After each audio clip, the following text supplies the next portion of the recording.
Mobile സംസ്കാരം. കുട്ടികളൊക്കെ കയ്യിൽ മൊബൈലാണെന്ന് പറയും നമ്മൾ. എല്ലാരും കയ്യിൽ മൊബൈലാണ്. കുട്ടികൾ മൊബൈൽ നിലത്ത് വെക്കുന്നില്ല. എങ്ങനെ കുട്ടികൾ മൊബൈൽ നിലത്ത് വെക്കുക? നമ്മളെ കയ്യിൽ എപ്പോഴും മൊബൈൽ ഫോണാണ്. നമ്മൾ കൈ വെക്കുന്നത് കണ്ടാലല്ലേ കുട്ടികൾ വെക്കുള്ളൂ. അപ്പൊ മൊബൈൽ ഉപയോഗത്തിൽ നമ്മളുടെ വീടിനുള്ളിൽ നമുക്കൊരു കൾച്ചർ ഉണ്ടാകണം. മൊബൈൽ ഫോണൊക്കെ മാറ്റിവെച്ചുള്ള ഒരു ഫ്രീ സമയം നമുക്കുണ്ടാകണം.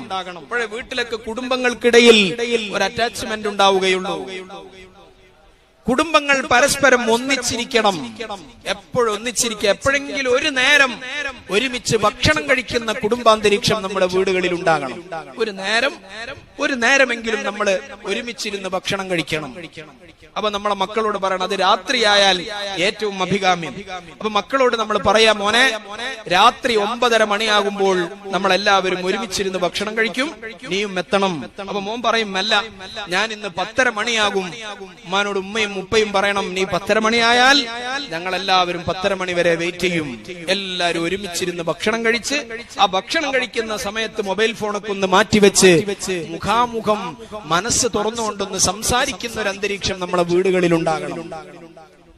മക്കളോട് മനസ്സ് തുറന്ന് സംസാരിച്ചിട്ട് എത്ര ദിവസമായി എന്നിട്ട് നമ്മൾ പറയാണ്, കുടുംബം മക്കളൊക്കെ ആകെ വഴിവെച്ചു പോവാണ്. ആധുനിക കാലഘട്ടമല്ലേ, നമ്മളുടെ ഉത്തരവാദിത്തങ്ങൾ നിറവേറ്റാതിരുന്നാൽ പിന്നെ കുട്ടികളെ പഴി പറഞ്ഞിട്ട് അവരെ സമൂഹഗാത്രത്തിൽ നിന്ന് മാറ്റി നിർത്തിയിട്ട് കാര്യമുണ്ടോ?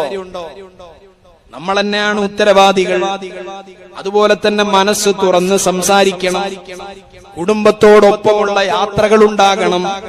നല്ല അച്ചടക്കത്തോടെ സിയാറത്തുകൾക്ക് യാത്ര പുറപ്പെടാം. ദീന് വിലക്കാത്ത അള്ളാഹു അനുവദിച്ചിട്ടുള്ള ഹലാലായ യാത്രകൾ നമ്മുടെ ജീവിതത്തിൽ കുടുംബത്തോടൊപ്പം ഉണ്ടാകാം. ഭക്ഷ്യ സംസ്കാരം വലിയ രൂപത്തിൽ വ്യാപകമായി വരുന്നുണ്ട്. എല്ലാവരും പുറത്തുനിന്ന് ഭക്ഷണം കഴിക്കുന്ന കാലമാണ്.